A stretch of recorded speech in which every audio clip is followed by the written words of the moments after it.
ભગવાન કૈલાસમાં બેઠા હતા અને એ સમયે બ્રહ્માજી અને વિષ્ણુ વચ્ચે તપાટપી થોડી થઈ, કારણ કે આપણે જેમ તપાટપી થાય ને એમ બોલાચાલી થઈ અને એમાં ઉગ્ર સ્વરૂપ ધારણ કર્યું અને બે લડવા માંડ્યા, વિષ્ણુ અને બ્રહ્માજી. એ વખતે શંકર ભગવાને કહ્યું કે આ બંને દેવતાઓને આવી કુમતી કેમ સૂજી છે, અને તેઓ તરત ત્યાં સ્તંભ રૂપે પ્રગટ થયા, થાંભલાના રૂપે પ્રગટ થયા અને સ્તંભ રૂપે પ્રગટ થઈ અને શિવજી પ્રગટ થયા ને બંને સરવાઈ ગયા અને બંને એમને યુદ્ધ જે કરવાનું છે એમને મોટવાળ કર્યું અને શર્મિંદા બની ગયા. પછી શંકર ભગવાને કીધું કે આ મૃત્યુલોકના માનવી તો વઢે, પણ તમે દેવો થઈને વઢો એ સારું લાગે નહીં.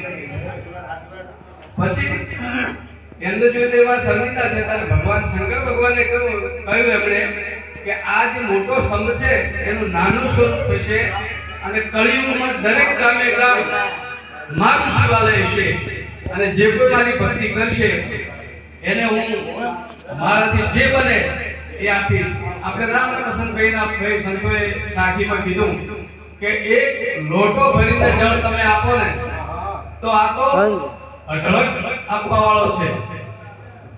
ચપટી ભભૂતિ में खजाना कुबेर का, એક ભભૂતિ છે આવે ને તો એમાં તો કુબેરનો ખજાનો છે.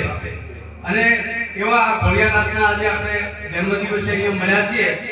પહેલા તો આ ભજન મંડળને હું સતત નમન કરું છું. સંતો બધા ખરેખર બહુ, અને આમ તો જો કે રોજ મને આ લાવો મળે છે.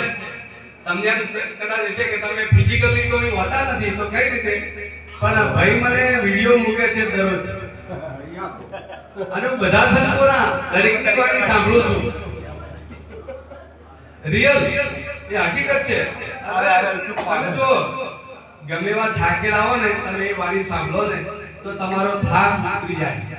આ તો આ બેટરી ચાર્જ થઈ જાય સાહેબ આપણો. અને ભગવાન આપણને 24 કલાક આપે છે, આપણી જીભ ઉપર અભિષેક કરે છે જળનો. નહીં તો કોરી જીભ પડી જાય તો તકલીફ થાય ને. બીજું કે આપણે રાત્રે ઊંઘા છે ત્યારે અડધું મૃત્યુ કહેવાય, ઊંઘે આપણે અડધું મૃત્યુ કહેવાય. સવારે આપણે જાગતાની સાથે આપણને સ્મૃતિદાન આપી દે, આપણને યાદ આવે કે ભાઈ તું આ સુરેશભાઈ છે, મુલકપુરનો વતની છે, એટલે કે સવારે ઉઠો અને ભમ થઈ જાય કે આના કોણ શું છો હે ના મળે. તો ભગવાન આપણને સ્મૃતિદાન પણ આપે છે. સવારે ઉઠાડે ઢંઢોળે સરસ મજાના હાથ ફેરવે આપણે ઓટોમેટિક ઉઠી જઈએ, ઉઠી અને આપણને સ્મૃતિદાન આપે. એના ઉપરાંત તમે જે જમો એ જમો છો ને એ તમને પચાવે છે અને પચાઈને તમારું લોહી બનાવે છે. પ્રભુનો અદ્ભુત એટલો બધો ખરેખર કે લોહી બનાવવાની જો ફેક્ટરીઓ હોય ને તો આ સંસારના જે સુખી સંપન્ન લોકો છે ને આપણા ભાગમાં ટીંકુ ના આવવાથી ખરીદી લે અને અનુમત થઈ ફરે.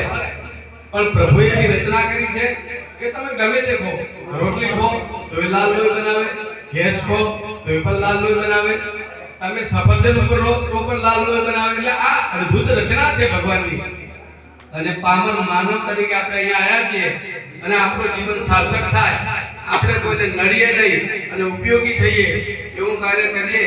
આ સંતોના ઉપરથી આપણે ભાઈ ચેરદાસભાઈ છે, રામદાસભાઈ છે, ભાઈ આ મોહનજીભાઈ છે, નામી ઘણા બધા છે, બધાના નામ લેવા જોઈએ તો કલાક થાય. રોજે રોજ ખરેખર એમના પવિત્ર જે વાણીથી આપણને જે અહીંયા સરસ મજાનો રસાસ્વાદ રામનો અને ભગવાનનો આપણને મળે છે એ માણી અને ખરેખર ધન્ય થવાય. અને મારા જીવનને તો હું ખરેખર ધન્યતા અનુભવું છું કે આજે હું અહીંયા આવ્યો અને મને આ સંતોનો લાભ મળ્યો. અસ્તુ જય માતા. ખૂબ ખૂબ ધન્યવાદ સાહેબને.